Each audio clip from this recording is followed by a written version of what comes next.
ओ महारानियों, यहाँ तुम्हारे मायके की तरह नौकर नहीं है। उठो और काम कर लो।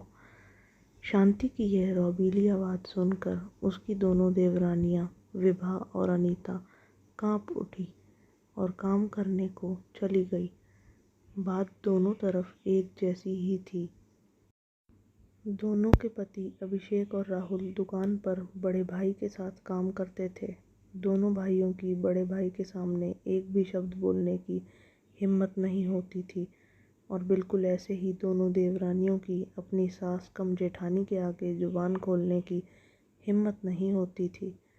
दोनों भाइयों का अपने बड़े भाई महेंद्र के कहने पर दुकान के काम में पिले रहना और दोनों देवरानियों का अपनी जेठानी शांति के कहने पर घर के कामों में पिले रहना अब उनकी नियति बन चुकी थी।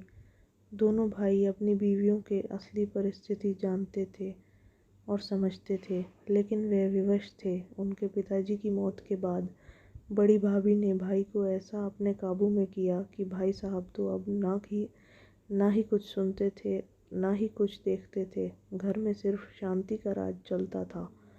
बड़े भाई महेंद्र का एक बेटा था, राजू।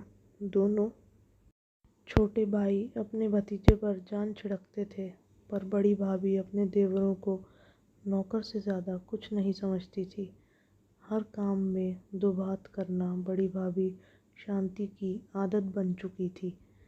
अभिषेक और राहुल को वैसे तो बड़ी भाभी की सारी ही बातें चुभती थी, पर एक बात ऐसी खास थी जो उनको इतनी चुभी थी कि उनके मन से निकल ही नहीं पा रही थी।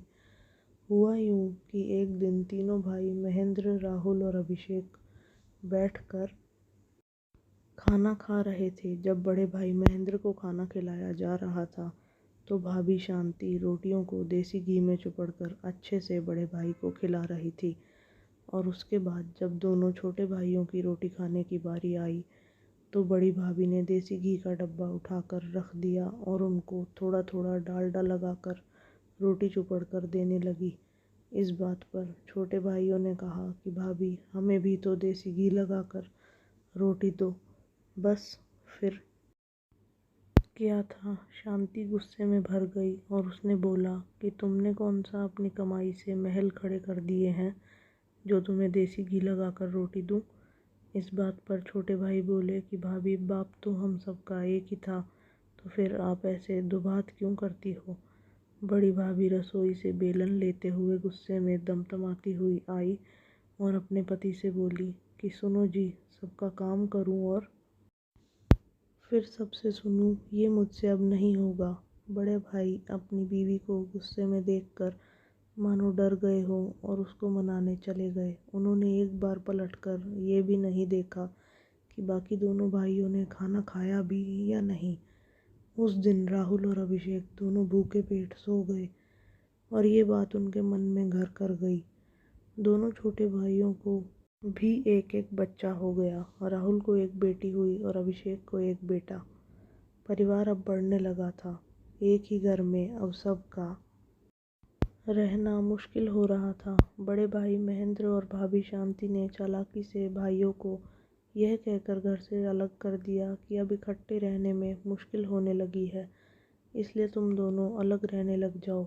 उन्होंने दोनों छोटे भाइयों को बिना कुछ दिए घर से निकाल दिया, लेकिन छोटे भाइयों की लगन, निष्ठा और मेहनत रंग लाई और उन्होंने एक ऐसा घर लिया जहाँ वे प्यार से रहने लगे और अलग अलग नौकरी करके सुख शांति से अपने घर परिवार को चलाने लगे।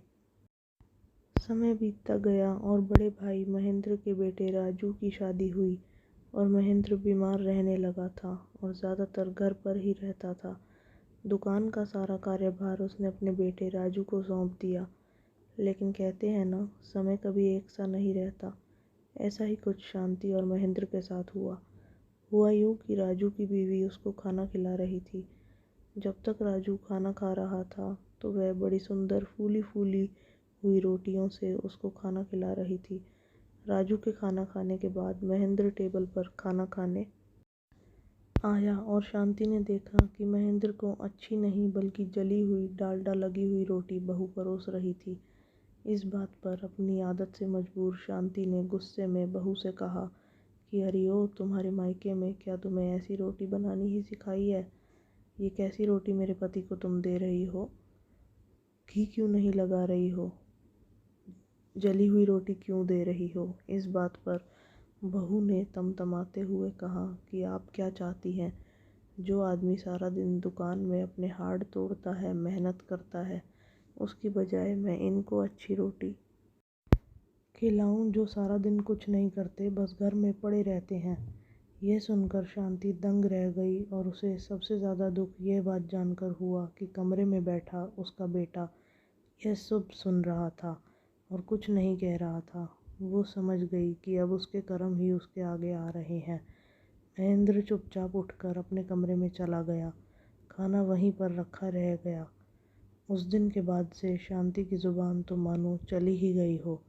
अब जैसे बेटा बहू चला रहे थे वैसे ही शांति और महेंद्र रह रहे थे। उसकी तानाशाही पर अब विराम लग चुका था।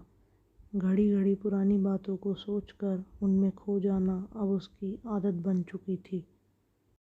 वीडियो देखने के लिए आपका बहुत बहुत धन्यवाद। वीडियो अगर पसंद आई हो तो वीडियो को लाइक करें, शेयर करें, कमेंट करें और हमारे चैनल को सब्सक्राइब करें।